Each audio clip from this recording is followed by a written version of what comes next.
اعوذ باللہ من الشیطان الرجیم بسم اللہ الرحمن الرحیم القارعۃ ما القارعۃ وما ادراک ما القارعۃ۔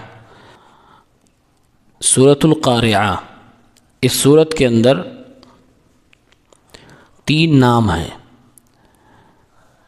القارعہ یہ قیامت کے ناموں میں سے ایک نام ہے۔ اس کے معنی ہوتے ہیں کھڑکھڑا دینے والی، انسان کو جھنجھوڑ دینے والی۔ تو قیامت کی ایسی ہولناکیاں اللہ تعالیٰ نے بیان کی ہیں قرآن کریم میں کہ جو ایک انسان کو کھڑکھڑا دے، ایک انسان کو جھنجھوڑ کے رکھ دے۔ جو انسان گنہگار ہے، کفر اور شرک کی زندگی گزار رہا ہے، ایسے لوگوں کو اللہ کے عذاب سے خبردار کر دینے والی جو چیز ہے وہ قارعہ ہے۔ اور جو لوگ نیک ہیں، مسلمان ہیں، ایمان والے ہیں، توحید والے ہیں، لیکن بدعملی کی زندگی گزار کر غفلت میں جی رہے ہیں، تو ایسے لوگوں کو بیدار کر دینے والی چیز قارعہ ہے۔ تو اللہ نے اسی لیے قیامت کو القارعہ کہا، کھڑکھڑا دینے والی، جھنجھوڑ دینے والی۔ لیکن یوں ہی نہیں کہا، بلکہ اللہ تعالیٰ نے قیامت کی ہولناکیوں کو اور اس کی سختی کو بیان کرتے ہوئے فرمایا القارعہ، کھڑکھڑا دینے والی۔ ما القارعہ، یہ کیا چیز ہے؟ تمہیں معلوم ہے؟ وما ادراک ما القارعہ، اور تمہیں کیسے معلوم ہے اور تمہیں کیوں کر معلوم ہو کہ یہ کھڑکھڑا دینے والی کیا چیز ہے؟ یعنی اللہ تعالیٰ نے ایک ہی بات کو پہلے کہا، اس کے بعد کہا یہ کیا چیز ہے، اس کے بعد کہا تمہیں کیسے معلوم ہوگا؟ کیوں؟ اس لیے کہ ہمارے لیے قیامت کی جو ساری چیزیں ہونے والی ہیں وہ غیب کی چیز ہے۔ وہ جب اللہ تعالیٰ خود بتائے اپنے کتاب میں یا اپنے نبی کے ذریعے سے بذریعہ وحی بتائے تب ہمیں معلوم ہوتا ہے۔ اللہ تعالیٰ نے پھر خود آگے فرمایا یوم یکون الناس کالفراش المبثوث۔ اب اللہ 2 آیتوں میں یہ بتا رہا ہے کہ قیامت کے روز کس قدر پریشانیاں ہوں گی، لوگوں کی حالت کیا ہوگی۔ کہا یہ کھڑکھڑا دینے والی قیامت وہ دن ہے جب لوگ ہوں گے کالفراش المبثوث۔ اللہ تعالیٰ نے یہاں انسانوں کی حالت یہ بتائی ہے کہ جس دن لوگ بکھرے ہوئے، ادھر ادھر پڑے ہوئے پروانوں کی طرح ہوں گے، اس دن انسان کی یہ حالت ہوگی۔ کیوں؟ اس لیے کہ ایک تو انسانوں کو ہوش ہی نہیں ہوگا، اتنا سخت قیامت کا عذاب ہوگا کہ لوگوں کو ہوش ہی نہیں ہوگا کہ ہم ہیں کیا۔ تو اللہ رب العالمین نے دوسری جگہ قرآن میں کہا ہے کہ تم اگر دیکھو گے تو تمہیں لگے گا کہ یہ نشے میں ہے، جبکہ وہ نشہ وشا کچھ نہیں ہوگا۔ وَلَكِنَّ عَذَابَ اللَّهِ شَدِيدٌ، یہ اللہ کا سخت عذاب ہوگا جس کی وجہ سے لوگ اپنے ہوش کھو بیٹھے ہوں گے، حواس باختہ ہو جائیں گے۔ اور حالت کیا ہوگی؟ اللہ نے فرمایا کالفراش المبثوث، قبروں سے لوگ اٹھیں گے تو ایسے ادھر ادھر بکھرے ہوں گے جیسے کہ لائٹ اور سورج کی روشنی میں یہ پروانے ادھر ادھر بکھرے ہوئے ہوتے ہیں۔ یہ تو انسانوں کی حالت ہے۔ اب مخلوقات کی دوسری قسم، سب سے مضبوط قسم پہاڑ کی حالت کیا ہوگی؟ فرمایا وَتَكُونُ الْجِبَالُ كَالْعِهْنِ الْمَنْفُوشِ، اور پہاڑ، 1-2 پہاڑ نہیں، سارے پہاڑ اس رنگین دھنی ہوئی روئی کی طرح ہوں گے جس کو دھن دیا گیا ہے اور یوں ہی اڑ رہے ہیں۔ پہاڑوں کی حالت اللہ نے بتائی کالعہن المنفوش۔ عہن کے معنی ہوتے ہیں مختلف رنگوں سے رنگی گئی اون، اور منفوش کے معنی ہوتے ہیں جس کو خوب دھنا گیا ہو۔ جیسے روئی اگر ہو تو عام طور سے اس کو دھنتے ہیں تو الگ الگ اس کو ٹکڑوں میں کرتے ہیں، اور اگر اس کو ہاتھ سے ایک ایک کر کے نوچا جائے تو اس کو بھی دھننا ہی کہیں گے، لیکن مشینوں سے اور قاعدے سے اس کو دھن دیا جاتا ہے۔ اللہ نے فرمایا کہ وہ روئیاں رنگین ہیں اور خوب قاعدے سے اس کو دھنا گیا ہے، اسی طرح سے یہ پہاڑ ہو جائیں گے۔ بڑے بڑے پہاڑ جو آج مضبوط ہیں، جتنا ہمیں دکھائی دیتے ہیں وہ زمین پہ 40% ہے، 60% تو اس کا زمین کے اندر حصہ ہے۔ جو بھی پہاڑ زمین پہ دکھائی دیتا ہے، سائنسدانوں کی ریسرچ کے مطابق کہ 40% یہ اوپر دکھتا ہے، اس کا 60% زمین کے اندر ہوتا ہے، تب جا کے وہ اتنا مضبوط ہوتا ہے اور اس کی مضبوطی سے خود زمین کو فائدہ ہوتا ہے۔ لیکن اتنے مضبوط پہاڑوں کی حالت یہ ہے، اللہ تعالیٰ نے فرمایا جیسے رنگین روئی جو دھنی ہو اور یوں ہی ادھر ادھر اڑ رہی ہو، اس کی کوئی حیثیت نہ ہو، ایسے پہاڑوں کی کوئی حیثیت نہ ہوگی۔ یہاں پر سوال یہ ہے کہ اللہ تعالیٰ نے انسان کو بتایا کہ انسان کی حالت کیا ہوگی، فوراً پہاڑ کے بارے میں بتایا، اب آگے اللہ نے کسی تیسری مخلوق کا ذکر نہیں کیا، انسان اور پہاڑ۔ تو مفسرین نے یہاں پر دماغ لگایا اور غور کیا کہ آخر اللہ نے انسان اور پہاڑ صرف دونوں کا صرف ذکر کیوں کیا، پہاڑ اور انسان، انسان کے ساتھ پہاڑ، پہاڑ کے ساتھ انسان کیوں بتایا؟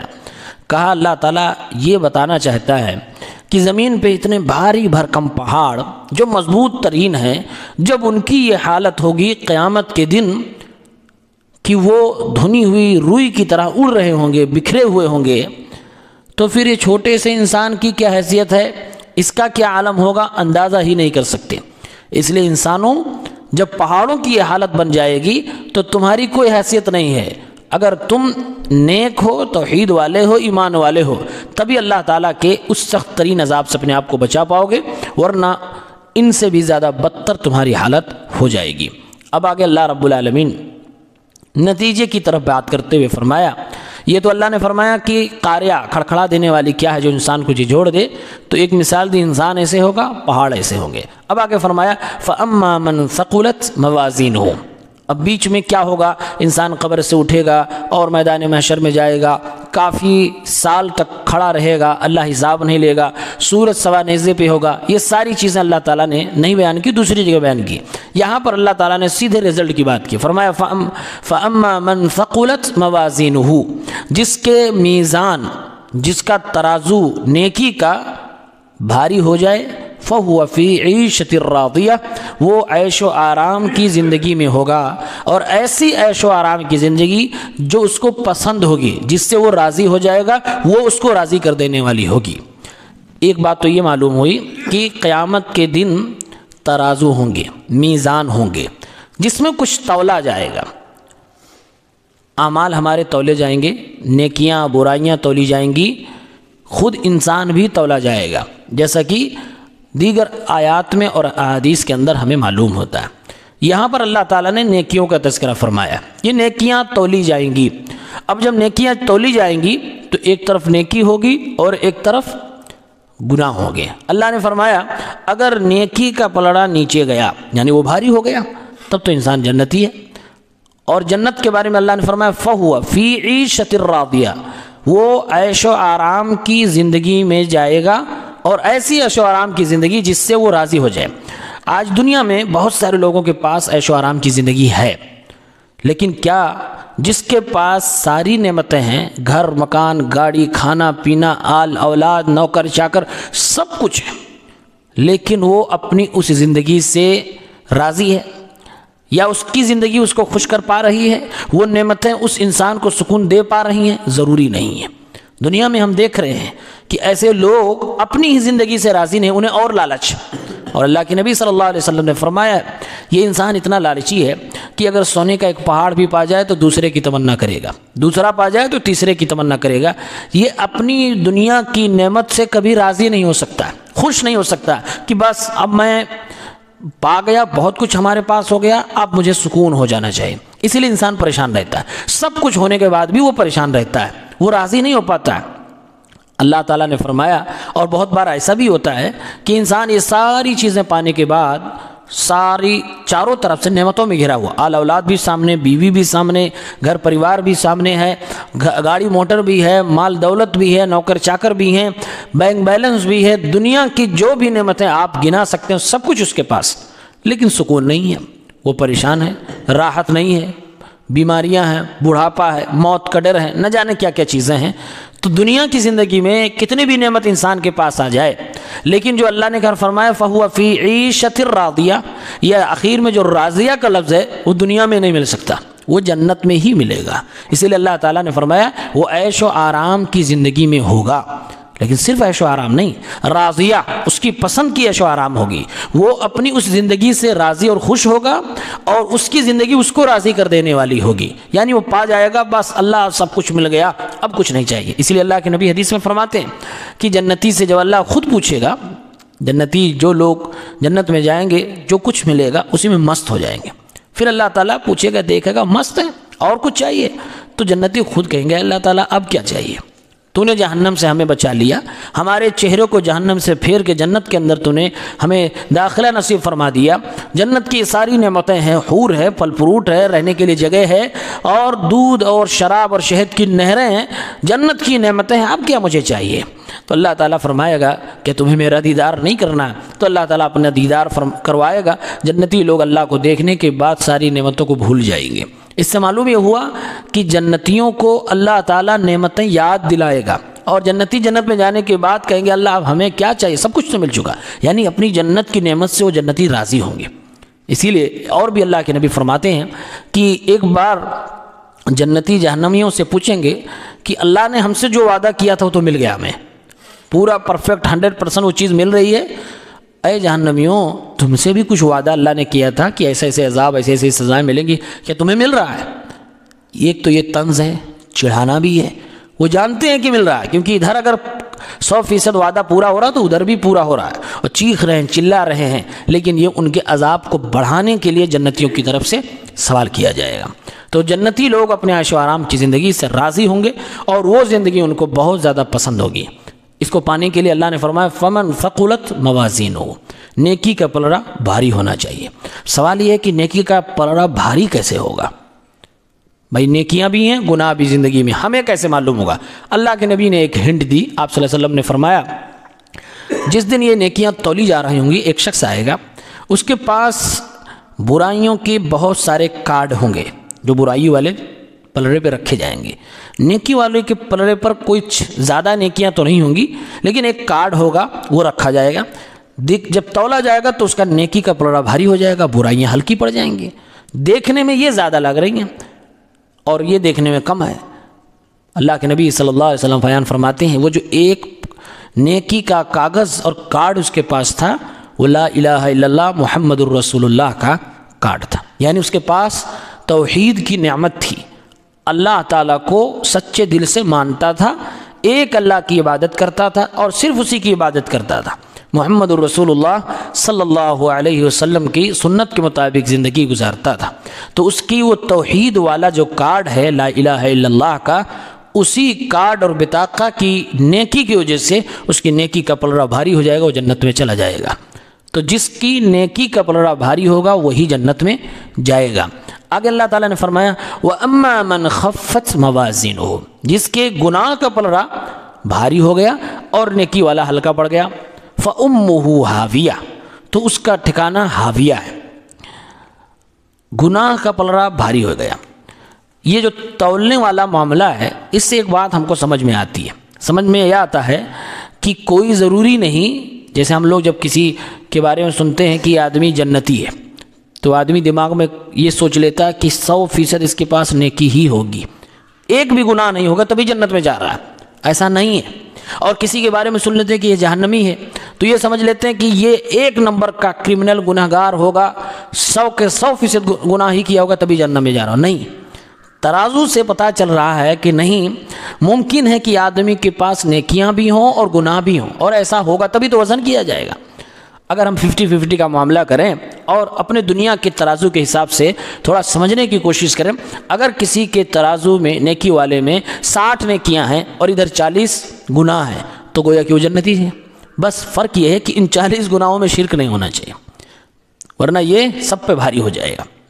اور اگر کسی کے گناہ کے ترازو میں 60 گناہ ہیں اور ادھر 40 نیکیاں ہیں تو اس کا گناہ کا پلڑا بھاری ہو جائے گا اور وہ جہنم میں چلا جائے گا۔ اسی لیے مفسرین نے بیان کیا ہے وَأَمَّا مَنْ خَفَّتْ مَوَازِينُهُ، جس کے گناہ کا پلڑا بھاری ہو جائے اور نیکی کا پلڑا ہلکا ہو جائے وہ جہنم میں جائے گا۔ کہا اس میں 2 طرح کے لوگ ہیں، ایک تو وہ لوگ جو کافر ہیں، جو نان مسلم ہیں، جو غیر مسلم ہیں، جو اسلام کو مانتے ہی نہیں، جو اللہ کو نہیں مانتے، شرک پہ شرک کیے جا رہے ہیں، رسول اللہ صلی اللہ علیہ وسلم کو نہیں مانتے، اسلام کو مانتے ہی نہیں ہیں، تو وہ لوگ تو جہنم میں جائیں گے، کیونکہ ان کے پاس کوئی نیکی ہوگی ہی نہیں، ان کے پاس گناہ ہی گناہ ہوں گے۔ جو دنیا میں انہوں نے تھوڑی بہت نیکی کی ہوگی، اللہ کے بندوں کی ادھر ادھر مدد کی ہوگی، اس کا بدلہ اللہ دنیا میں دے دے گا، یہ یہاں پر کچھ نہیں ہوگا۔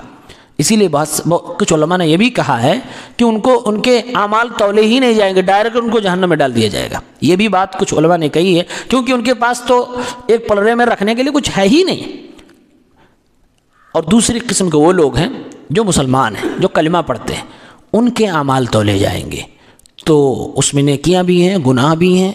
اب اس کے اعتبار سے اگر گناہ کا پلڑا بھاری ہو گیا تو وہ جہنم میں جائے گا۔ اللہ تعالیٰ نے فرمایا فَأُمُّهُ حاویہ، اس کا ٹھکانہ حاویہ ہے۔ حاویہ بھی ایک نام ہے جہنم کا۔ بعض لوگوں نے کہا یہ نام ہے، بعض نے کہا نہیں نام نہیں ہے، اس کی ایک صفت ہے۔ حاویہ کے مطلب ہوتے ہیں گہری کھائی، گہری کھائی اس کو حاویہ کہتے ہیں، یہ جہنم کی ایک صفت ہے۔ حاویہ اس لیے بھی کہا جاتا ہے کیونکہ جو بھی جہنمی اس میں ڈالا جائے گا وہ سیدھے نہیں ڈالا جائے گا، الٹا کر کے سر نیچے ہوگا، پیر اوپر ہوگا، اس طرح اس کو اس کے اندر ڈالا جائے گا۔ اللہ نے یہاں پر جہنم کو ایک نام دیا ہے ام کے معنی ہوتے ماں۔ اللہ نے کہا جس کے گناہ کے پلڑے میں زیادہ گناہ ہوں گے اور نیکی کے پلڑے میں کم نیکیاں ہوں گی اور اس کا ڈیسیژن ہو گیا کہ یہ جہنمی ہے، تو اس کی ماں ایک گہری کھائی ہے۔ گنہگار کی ماں جہنم کو اللہ تعالیٰ فرما رہا ہے۔ کیوں؟ جس طرح سے دنیا میں انسان دنیا میں تھکا ہارا ہو، کچھ بھی کرے تو وہ گھر آئے تو ماں کی گود، ماں کا آنچل، ماں کے گھر کا آنگن اس کا ٹھکانہ ہوتا ہے، اس کی آخری منزل ہوتی ہے۔ اسی طرح سے ایک گنہگار انسان جب گناہ پہ گناہ کرتا ہے تو اس کا آخری ٹھکانہ جہنم ہی ہے۔ اس لیے اللہ رب العالمین کہہ رہا گنہگاروں کی ماں ہے یہ، فَأُمُّهُ حاویہ، اور یہ اتنی گہری کھائی ہے کہ اس گنہگار کو اس جہنم میں سر کے بل الٹا کر کے ڈالا جائے گا۔ پھر اگر اللہ تعالیٰ نے فرمایا فَأُمُّهُ حاویہ وَمَا أَدْرَاكَ مَا هِيَ، اللہ نے خود سوال کیا تمہیں پتہ ہے یہ کیا ہے؟ یہ ماں حاویہ یہ کیا ہے، تمہیں پتہ ہے یہ بات؟ اللہ نے سوال کیا، اس کے بعد خود آگے جواب دیا نارٌ حامیہ، یہ آگ ہے اور بہت ہی خطرناک دہکتی ہوئی آگ ہے۔ جہنم کے بارے میں اللہ نے یہ بات بتائی۔ جہنم کی آگ کیسی ہے؟ اللہ کے نبی صلی اللہ علیہ وسلم نے فرمایا جہنم کو کئی مرحلے میں جلا جلا کر اس کی آگ کو خوب زیادہ گرم کیا گیا، یہاں تک کہ وہ رنگ اس کا نیلا پیلا ہو گیا، کئی رنگ بدلتے گئے اس آگ کے۔ جہنم نے شکایت کی اللہ سے کہ اللہ تعالیٰ میرا ہی ایک حصہ دوسرے حصے کو کھا رہا ہے، یعنی اتنا تیز ہے یہ آگ کہ خود اپنے آپ کو ہی کھا رہا ہے۔ جہنم نے شکایت کہ اللہ میرا ہی ایک حصہ میرے بعض حصوں کو کھا رہا ہے، تو اللہ تعالیٰ میرے لیے کچھ انتظام کریے۔ تو اللہ رب العالمین نے فرمایا چلو تمہیں 2 سانس لینے کی اجازت ہے۔ اللہ کے نبی فرماتے ہیں صلی اللہ علیہ وسلم وہ جہنم سال بھر میں 2 بار سانس لیتی ہیں، ایک بار ٹھنڈک میں اور ایک بار گرمی میں، بلکہ ٹھنڈک اور گرمی ہوتی ہی ہے جہنم کے سانس لینے کی وجہ سے۔ اور نماز کے چیپٹر میں اللہ کے نبی صلی اللہ علیہ وسلم بیان فرماتے ہیں، یہ جو ظہر کی نماز ہم پڑھتے ہیں، آپ صلی اللہ علیہ وسلم نے فرمایا گرمی کا جب دن ہو اور سخت گرمی ہو دوپہر میں تو ظہر کی نماز تھوڑی سی تاخیر کر کے پڑھو۔ اول وقت ہوتا ہے ایک، اول وقت سے تھوڑا ہٹ کے پڑھو، آگے پڑھو۔ وجہ کیا بتائی؟ آپ صلی اللہ علیہ وسلم نے فرمایا کیونکہ یہ گرمی جہنم کے سانس لینے کی وجہ سے ہے، گویا کہ جہنم کی گرمی کا اثر زمین پہ ہو رہا ہے، تو اللہ تعالیٰ نے جہنم کو سانس لینے کی اجازت دے دی ہے۔ وہ جہنم اتنی گہری ہے کہ اللہ تعالیٰ، اللہ کے نبی فرماتے ہیں صلی اللہ علیہ وسلم ایک پتھر ڈالا جائے تو 70,000 سال لگ جاتے ہیں اس کی آخری تہ میں پہنچنے کے لیے۔ اور اللہ کے نبی یہ بھی فرماتے ہیں کہ انسان جو منہ سے بولتا ہے، کبھی کبھی کوئی ایسا جملہ بول دیتا ہے کہ وہ جملہ اتنا خطرناک ہوتا ہے، اللہ کو اتنا ناپسند آتا ہے کہ اسی ایک جملے کی وجہ سے اللہ اس کو اٹھا کے جہنم میں پھینک دے گا اور وہ 70,000 کی گہرائی میں جا کر گرے گا، جیسے ایک پتھر 70,000 سال کے بعد جا کر وہاں گرتا ہے۔ تو جملے سے بھی اللہ ناراض ہو جاتا ہے، اس کی وجہ سے انسان کو جہنم میں ڈال دیتا ہے۔ تو یہ جہنم کی آگ ہے نار حامیہ، جو کہ دہکتی ہوئی آگ ہے۔ اللہ کے نبی نے ایک بار مثال دیتے ہوئے فرمایا کہ یہ دنیا کی جو آگ ہے کس طرح سے انسان کو جلا دیتی ہے، لکڑی بھی جل جائے، انسان بھی جل جائے، سب کچھ جل جاتا ہے۔ اللہ کے نبی نے فرمایا اس سے 69 گنا 69% زیادہ جہنم کی آگ ہے۔ صحابہ نے فرمایا اللہ کے نبی یہ دنیا ہی کی آگ تباہ کرنے کے لیے تو کافی تھی، اللہ تعالیٰ نے اتنا اس سے کئی گنا زیادہ جہنم کی آگ کو بنایا ہے۔ اسی لیے اللہ کے نبی فرماتے ہیں، قرآن میں بہت ساری آیتیں ہیں کہ انسان جیسے ہی اس میں جائے گا پتہ نہیں چلے گا کہ انسان تھا کہ کوئلہ تھا، جل کے خاک ہو جائے گا۔ لیکن تباہی یہ ہے کہ جہنم میں کسی کو موت نہیں آئے گی، چمڑیاں جلیں گے، دوبارہ پھر صحیح ہوگا، پھر جلیں گے، پھر صحیح ہوگا، اسی طرح سے عذاب ملتا رہے گا۔ اللہ تعالی ہم سب کو جہنم کے عذاب سے محفوظ رکھے، قیامت کی ہولناکیوں سے ہمیں اور آپ کو سبق لینے کی توفیق عنایت فرمائے۔ اس صورت کا مقصد ہی تھا کہ انسان کے دل کو جھنجھوڑا جائے اور قیامت کی ہولناکیاں اور قیامت کے دن انسان کی کیا حالت ہوگی یہ بات سن کر ہم اور آپ اللہ کے قریب آئیں اور اپنے آپ کو بیدار کریں۔ یہی صورت کا میسج اور پیغام ہے۔ اللہ تعالی ہم سب کو سمجھنے کی توفیق دے، آمین۔ السلام علیکم۔